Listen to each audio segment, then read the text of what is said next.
The Force of Prayer or the Founding of Bolton, a tradition. William Wordsworth &quo. What is good for a bootless Benny? &quo. With these dark words begins my tale. And their meaning is, whence can comfort spring when prayer is of no avail? &quo. What is good for a bootless Benny? &quo. The falconer to the lady said, and she made answer &quo. Endless sorrow. &quo. For she knew that her son was dead.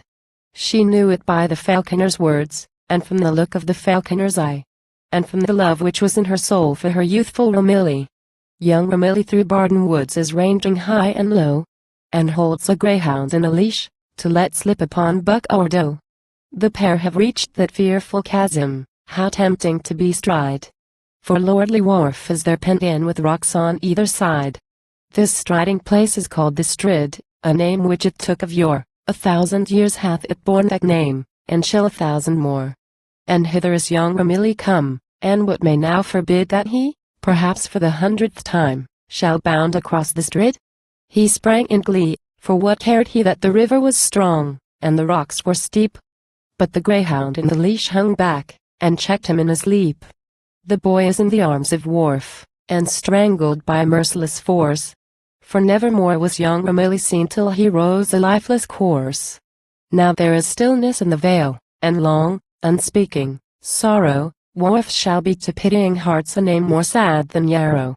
If for a lover the lady wept, a solace she might borrow from death, and from the passion of death, old Wharf might heal her sorrow.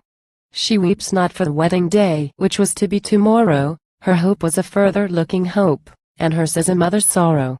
He was a tree that stood alone, and proudly did its branches wave, and the root of this delightful tree was in her husband's grave. Long, long in darkness did she sit, and her first words were, &quo. Let there be in Bolton, on the field of Wharf, a stately priory. &quo. The stately priory was reared, and Wharf, as he moved along, to matins joined a mournful voice, nor failed at evensong. And the lady prayed in heaviness that looked not for relief. But slowly did her succor come, and a patience to her grief. Oh! There is never sorrow of heart that shall lack a timely end, if but to God we turn, and ask of him to be our friend.